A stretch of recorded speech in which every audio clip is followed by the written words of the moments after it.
Deep in the jungles of India, something is killing Bengal tigers, and it's not what you think. For centuries, we've told the story one way: humans versus tiger, tiger versus human, the eternal battle.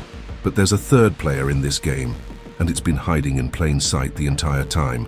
This isn't about poachers, it's not about habitat loss.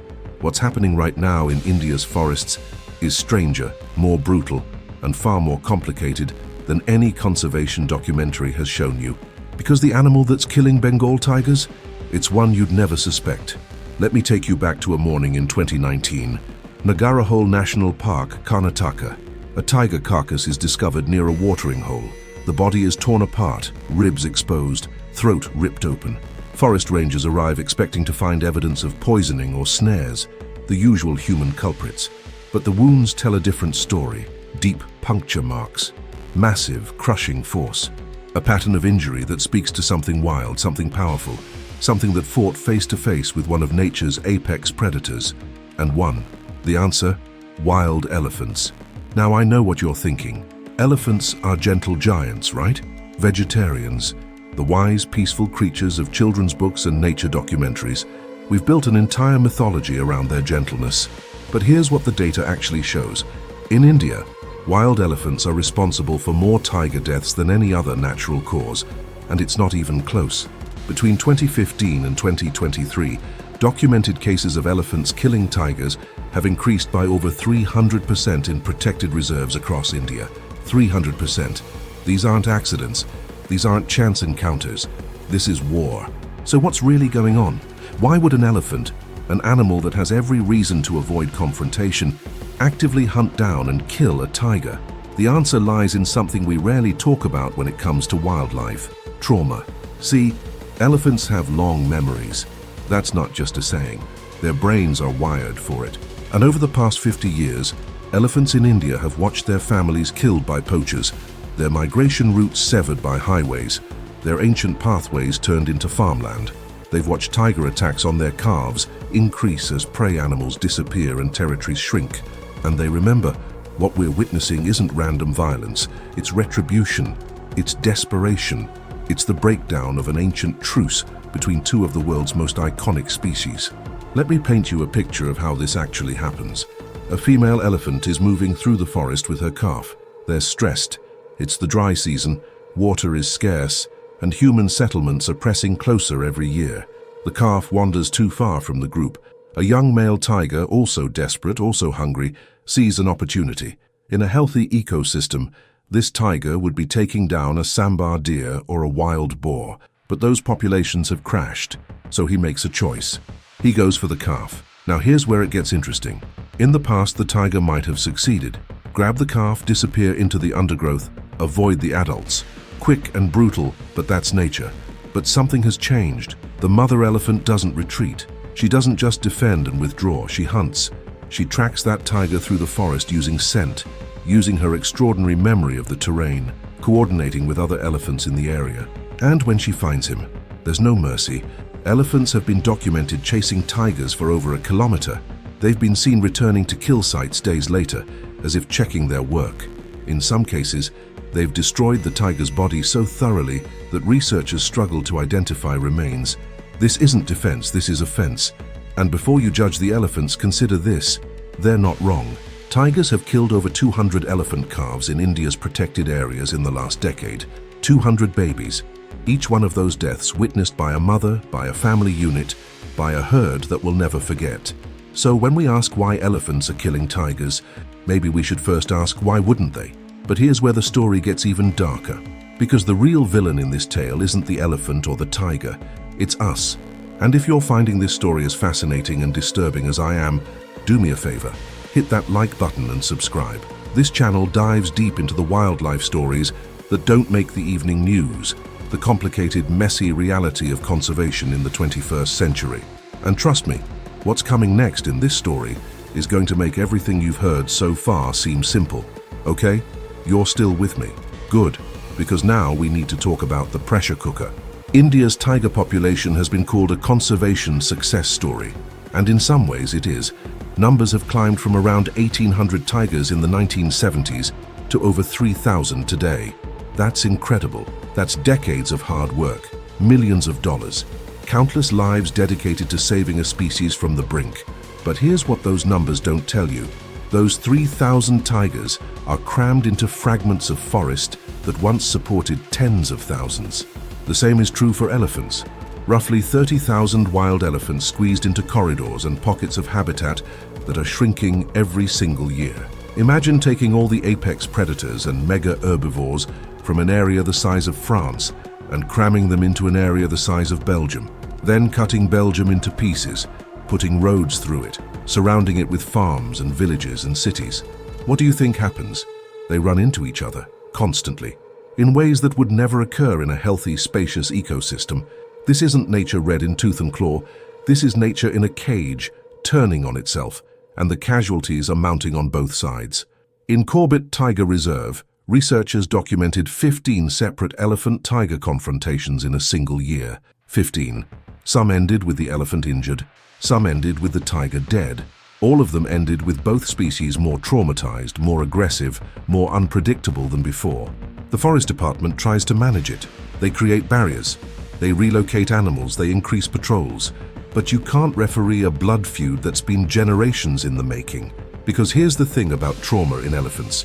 It's intergenerational. Studies have shown that elephant herds that experienced high levels of poaching or human conflict exhibit more aggressive behavior decades later. Even among elephants born after the worst violence ended, they teach their young to be wary, to be defensive, to strike first. Sound familiar?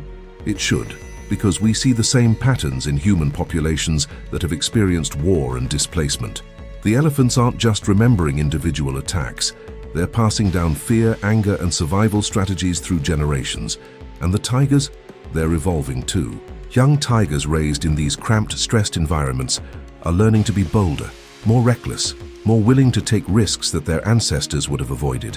Because the old rules don't work anymore. The old rules assumed space. Room to hunt, room to retreat, room to avoid unnecessary conflict. That space is gone. So we're left with a question that has no easy answer. What do we do? Do we expand the reserves? That means relocating thousands of people, buying land the government can't afford, creating corridors through regions already bursting with human population. Do we control the populations? Start culling elephants or tigers to reduce pressure? And who decides which magnificent creature lives and which dies? Do we do nothing? Let nature, or what's left of it, sort itself out. Every option is a nightmare. Every choice carries a cost we don't want to pay. But inaction carries the highest cost of all. Because here's what happens if we don't change course. We lose both. The elephant-tiger conflict escalates. Both populations decline. And the forests they share become empty museums of what once was. India will have saved the tiger from poaching only to watch it die in territorial combat. With the elephant it was never meant to fight. Let me tell you about one specific case that haunts me. 2021, Bandipur Tiger Reserve. A massive tusker elephant known locally as Old Warrior. He'd survived poachers, survived electrified fences, survived 30 years in a landscape that was actively trying to kill him. Forest cameras caught him in a 3-hour battle with a prime male tiger called T107. 3 hours. Most predator-prey interactions last minutes at most, but this wasn't predator and prey. This was two apex creatures fighting for the same water source in the middle of a drought. By the end, both animals were wounded. The tiger disappeared into the forest and was never seen again, presumed dead. Old Warrior survived, but rangers found him days later, infected wounds covering his legs and flanks. He died 2 weeks later. Two icons, two survivors, both dead because there wasn't enough water for them to share. That's not a nature documentary. That's a tragedy. And it's happening over and over again in reserve after reserve, in forest after forest, while the world celebrates India's conservation success story. So here's my question for you, and I really want you to think about this. Do you think elephants are misunderstood protectors, fighting back against a genuine threat? Or are they becoming aggressors in a conflict that's spiraling out of control? Drop your thoughts in the comments because this is complicated, and I genuinely want to know where you stand. Now, let's talk about the people caught in the middle of all this. Because while elephants and tigers are fighting each other, both species are also in increasing conflict with humans, and the humans are losing. Over 400 people are killed by elephants in India every year. 400. Tigers account for another 50 to 80 deaths annually. These aren't statistics. These are farmers, villagers, forest guards, people just trying to survive in the same shrinking space. When an elephant kills a tiger, it often happens near human settlements, because that's where the territories now overlap. When a tiger gets desperate enough to attack an elephant calf, it's often because the natural prey has been decimated by human hunting and habitat loss. Every death, tiger, elephant, or human, can be traced back to the same root cause. There's not enough room for everyone, and the pressure is only increasing. India's human population is projected to grow by another 200 million people by 2050. 200 million. Where do you think they're going to live? Where do you think they're going to farm? The forests are the only frontier left. So, conservation organizations are trying something new, something radical. They're paying people to coexist. In some regions, villagers receive compensation not just when wildlife damages their crops, but when wildlife thrives on their land without incident. It flips the script. Instead of seeing a tiger or elephant as a threat to be eliminated, they become a source of income to be protected. Does it work? Sometimes. In the villages where it's been implemented, wildlife conflict has dropped by as much as 40%. But it's expensive, it's complicated. It requires trust between communities and governments that have historically been adversaries. And it only works if there's still habitat to protect in the first place. Some scientists are proposing even more ambitious solutions, rewilding massive areas, creating wildlife corridors hundreds of kilometers long that would allow elephants and tigers to move freely between reserves, reducing the density and the conflict. Beautiful idea. Except those corridors would cut through some of the most densely populated regions on Earth. The political will doesn't exist. The money doesn't exist. The time might not exist. But here's what gives me hope. Despite everything, despite the violence and the shrinking forests and the mounting pressure, both species are still here, still fighting, still surviving. That resilience is extraordinary. These animals have survived ice ages, volcanic eruptions, the rise and fall of human civilizations. They've adapted to loss and pressure that would have driven weaker species extinct. If we give them a chance, even a small one, they can make it. But that chance has to come soon. And it has to come from us. Look, I know this video isn't easy to watch. These aren't the comforting nature stories we grew up with, but I think it's important to tell the truth about what conservation really looks like in 2025. Messy, complicated, heartbreaking, and still somehow worth fighting for.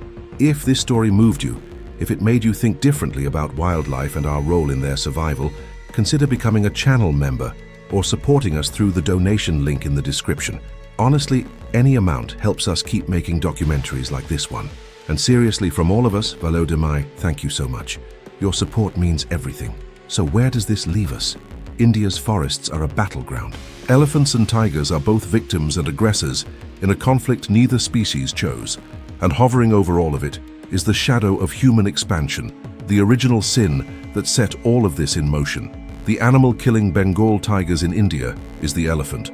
But the animal killing both of them? That's a harder truth to face. We did this. Our choices, our growth, our refusal to make space for anything but ourselves, that's the real killer. But here's the final twist. The thing that makes this story still worth telling. It's not too late. India has the resources, the scientific knowledge, and the cultural will to find a better way. Tigers are sacred in Indian culture. Elephants are revered. The love is real. The desire to protect them is real. What's missing is the courage to make the hard choices, to prioritize long-term coexistence over short-term development, to see conservation not as locking away forests, but as integrating them into the future we're building. Some reserves are already experimenting with what they call shared landscapes, areas where humans, tigers, and elephants live in carefully managed proximity. It's working in pockets. It could work on a larger scale, but it requires us to see ourselves differently, not as masters of nature, but as one species among many, all trying to survive on a planet we're running out of room to share. The elephant killing the tiger isn't the end of the story. It's a warning, a sign that the old balance has broken and we need to find a new one before everything collapses. Can we do it? I don't know, but I know we have to try. Because a world without wild tigers is unthinkable, a world without wild elephants is unbearable, and a world where we've made both impossible, that's a world I don't want to live in. The forests of India are still standing. The battle is still being fought. And as long as there's still a fight, there's still hope. Thanks for watching. If this story mattered to you, share it. Talk about it. Don't let it disappear into the algorithm. These animals don't have a voice in the decisions we make about their future, but we do. Use it.